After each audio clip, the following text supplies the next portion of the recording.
right, now that we have practiced the basics of the Pythagorean theorem, your next step and course of action is to take and apply it to real life situations. Right? And what that means is that you have word problems and that you will draw a picture, and the picture will always be a right triangle, and then you're going to have to use that Pythagorean theorem to figure out the missing piece. Something will always be missing in these word problems.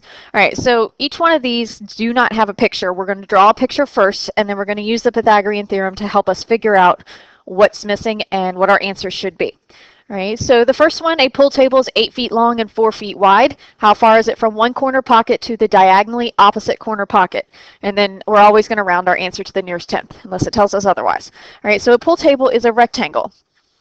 But if we're going from one corner pocket to another corner pocket diagonally, you have now divided up this pool table into two right triangles, and it only matters which one you need. You don't need both of them, right? But it tells us that it is 8 feet long, so the bottom would be 8 feet, and the side would be 4 feet. That's the width, right? And you'll notice that those are your two legs of your right triangle, so that means your hypotenuse is missing, because it asks you how far is it from one corner to the other corner diagonally.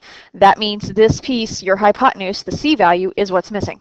So you have your A and your B. So we go into the formula and we do 4 squared plus 8 squared equals C squared.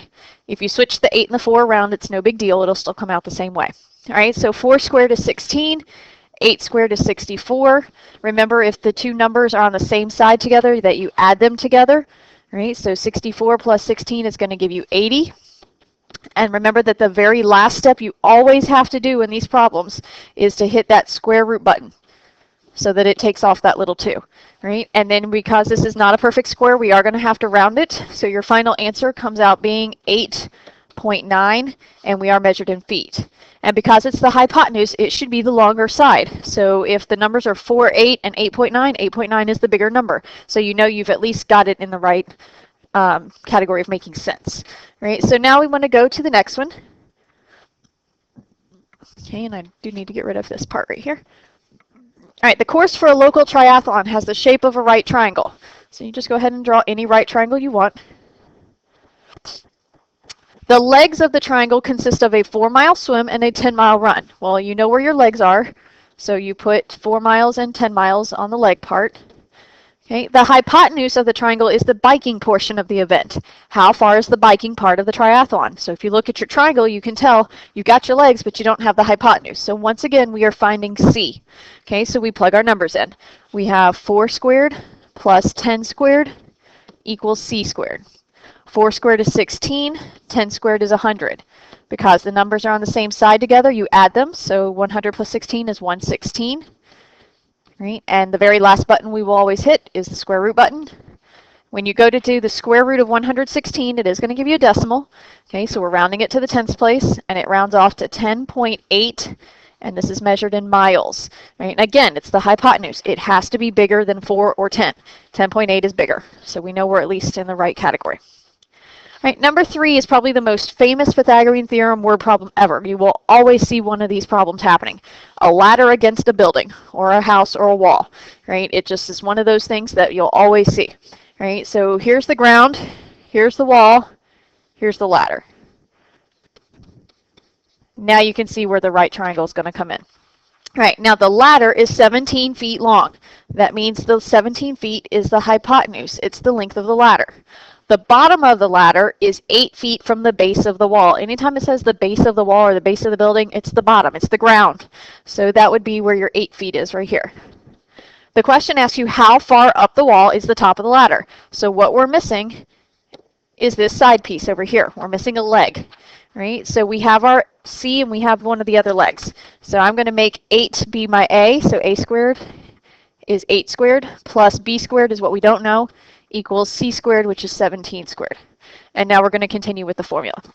8 squared is 64, plus B squared equals 17 squared, which is 289.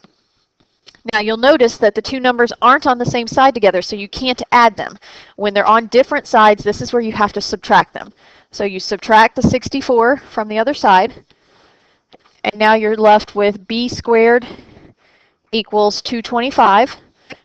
and you're still going to hit that square root button at the end. That does not change. The only thing that changes is that you had to subtract. The square root of 225 is 15, so the value of b is 15, and we're measuring in feet, so 15 feet. And in order to see if it makes sense, the ladder has to be the longest piece. 17 is longer than 15, so you know you're at least in the right category. All right, for number 4, hopefully you know your northeast, south, and west directions because they're going to come in very handy when you're trying to draw this triangle. Tara drives due north for 22 miles. So pick a point for her to start at. North would be straight up. So this would be the 22-mile section over here. Okay, then east. East would be to your right. Okay, for 11 miles. Okay, we want to know how far is Tara from her starting point. So if down here was her starting point and up here is where she finished, we want to know how far is she from start. Okay, so you can see that you connected and made your right triangle happen. And if you look at it, you've got your legs and you're missing that hypotenuse piece again. All right, so we put in our numbers. 11 squared plus 22 squared equals c squared. 11 squared is 121. 22 squared is 484. Equals c squared. Because the two numbers are on the same side together, you are going to add them. And when you add them, you get 605 equals c squared. Hit that square root button at the end. The square root of 605 will be a decimal. Okay, and it rounds off to 24.6, and it's measured in miles. And if you double check to see if it makes sense, 24.6 is bigger than the other two numbers.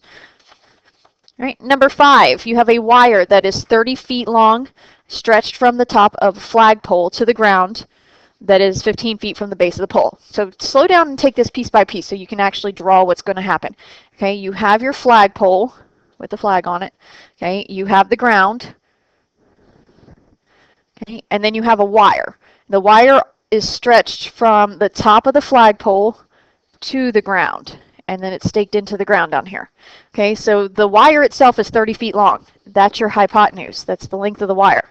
Okay, and then it is attached at the ground 15 feet from the base of the pole. Remember, base is bottom, so it's the ground. So 15 feet is down here. The question asks you, how high is the flagpole? Well, that's what's missing over here, is how tall that flagpole is. So if you look at your drawing, you have the hypotenuse and you have a leg, but you're missing the other leg. So that's going to clue you in as to how to fill it in.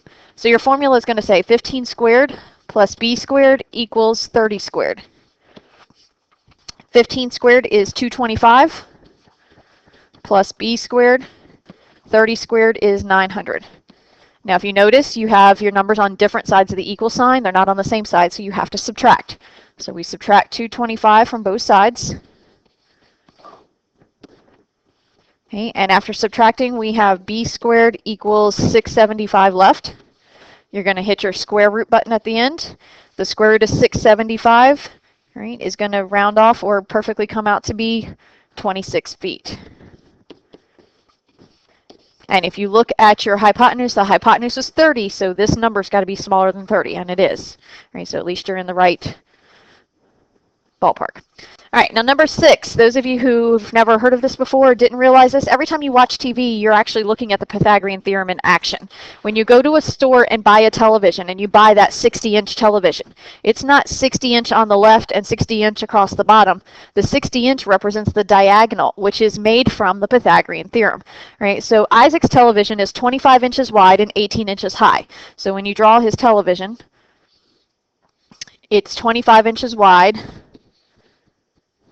which would be across the bottom,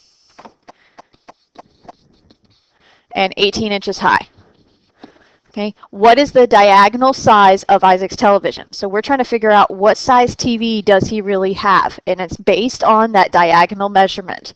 Right? So if you were to go home and measure your TV from one corner to the opposite corner diagonally, that tells you what size television you have if you didn't already know.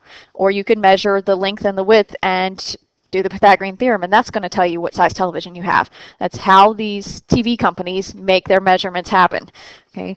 All right, so we are missing the hypotenuse. All right, so when we go through and do this, we have 18 squared plus 25 squared equals c squared.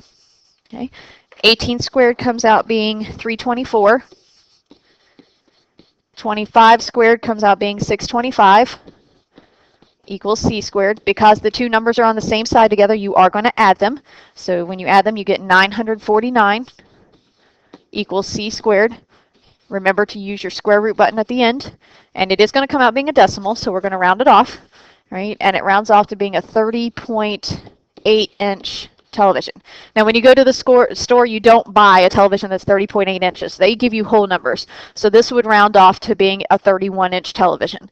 Okay, so if that's what you have, then that's what you would be buying. So again, when you buy those TVs, it's not the length or width that you're buying the size based on, it's the actual diagonal of your TV. Okay, so that's how the Pythagorean theorem is going to come in handy. You will use these to help you do the homework for tonight, right, which involves more word problems, and I do highly encourage you to draw those pictures because it helps you see what pieces you have and what piece you need to find, right, and then show the work that goes along with it. Okay, so you will be practicing some more with the Pythagorean theorem throughout the rest of class, right? And from there, we'll see how well you're getting at it. It shouldn't be something that you're struggling with, though, unless you just don't understand what's going on, and we'll work with you if that's the case.